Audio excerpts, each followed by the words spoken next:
Okay, and with that, there's a microphone in the center. We are recording. If you have a question about economics and games, this would be pretty much your ideal opportunity to ask. I'll start that. If you look at the popular games on Facebook right now, obviously they're not as complex as Eve, not even coming close. They're not player-generated content. They're not player-driven. But what advice would you give looking, I don't know, top 10, top 20 games on Facebook on things they're doing wrong, or that you think they could improve economic-wise their virtual, currency, dual currency items? Well, if I can answer that, I think it would be fairly arrogant for me to start giving advice to these really successful games. I mean, obviously they're doing a lot of things right, and of course you could always say that to some extent it's luck that they happen to strike the correct formula. But also I know that behind a lot of these games there is so much optimization, so much data analysis put into it that I don't think I can give any specific advice to them. You could always think whether they could do even better. I mean, let's say they're using dual currency model. It's something that became popular without anyone really having a great theory of how it works and what makes it so good. Could you have something even better? Perhaps microeconomics would help you design a sort of incentive system that works even better. I mean, I'm with Vili. I wouldn't be able to. I mean, very successful companies in the real world. What do I have to say? But so looking beyond the successful, just in general, I think there's a tendency to have too much faucet and not enough sink. There needs to be, I think, more attention paid to. I think the gentleman from World was talking about this. Like, okay, it's great. It feels good to get a currency, but the system starts to fill up with currency. We call that inflation. I think game designers would start to call that pattern matching. This game is about, I sit here, I click on something, and 18 acorns fall into my bin. And at what point do I start to get bored with that? How do I make that continually feel like it's precious? And I think generally in this industry, they might, a year or so down the road, start to encounter issues about how do we refresh someone's interest in getting more beans or whatever that is. And I think the answer there is a gameplay, a model of deploying new modes of gameplay that make the currency have a new use all the time. Like, I can use it for this. Or maybe an introduction of like rolling currencies. Okay, nobody wants acorns now. You have to have pine needles. Yes, and I would actually, I'd have to agree with my colleagues and say that I can't be arrogant and give advice to very successful companies, but given that I'm Icelander, I should maybe break that and be a little bit arrogant.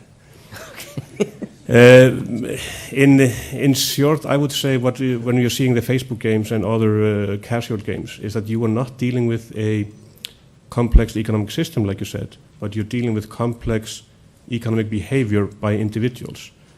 And once you have that in a very large-scale community, I would be a little bit worried about, how much effort does it take them to actually control and monitor these? We heard in the presentation just before us that they were even making changes on an hourly basis. So my question today is that, yes, even if they're optimizing, but how well are they actually monitoring these things, and how well could they react if things were going the wrong way? In EVE Online, it takes, since the system is so large, it takes things relatively long to actually break considerably. We monitor things over time, so we see changes in trends, and we can react on those. But when you have a microtransaction-based economy, it actually becomes even more important that you are on top of things that you're doing and that you can react quickly. And Vili, maybe you can comment on, how well are these companies prepared to deal with that? Well, yeah, I wouldn't know really. But like the one you mentioned before, that before it was launching, it actually. Oh, like this? Yeah. Well, of course, we're not talking about the top 10 who are doing everything right by chance or by design. I don't know, but of course there are a lot of new entrants to this market, and obviously in some of those cases, there's a lot that could be learned from the industry leaders and perhaps from people who have had a chance to study it. So, Yeah, actually, this picks up a little bit on a point that Bill, during his talk, was saying is maybe it's important in your company to develop an actual protocol of experimentation. Right? That might be the difference between a company that's really going to go and optimize well and one that isn't. So the way Bill expressed it, it was you have to really truly experiment. Don't just mine the data for the answers that you want to come out of it. And experimentation is something that you only learn in certain kind of fields, and that might be something to go back to school to learn how to do. How exactly do you set up a controlled experiment? Yeah. And this would help you also to put the hooks in the data. I mean, I could tell stories about academics I know who were so happy because they got a massive dump of data from a company. And they were so excited. We finally have this huge amount of data from a company. And when they looked at it, it was crap. There was no way. It took them supercomputers and years to clean the data, to get it in such a state that you could actually ask sensible questions. All right? So maybe at the early point when you're building, just to have a mentality of what kind of numbers do we want to track? You could look at what Eve tracks. If you want to know what a healthy economy is, Eve, where's that the quarterly report the guy puts out? He lists these would be the interesting. When we talk about something breaking, okay, this is what Eve thinks would be a problem if this stat breaks or if that stat breaks. So these are the ones we're watching. So you just start thinking about what sort of data streams do we want to have coming out of our system, and here they are. They're free to the first 3 users, and everyone else can just Google for Eve Online Quarterly. Right, and I don't know if the Facebook, if you're telling me that it's 3 people who make these games, I'm guessing they just sort of threw the code down and didn't think about ex post analytics and experiments. Well, we learned all about it yesterday because they were talking about how we developed the game in 5 weeks, and Farmville, that is. And as I say, it's been very successful. I'm not going to say anything that minimizes that success, but it is easier to manage something when it's growing to an extent, rather than when you have a decline. How would you react to less activity? How would you react if there were fewer people coming on?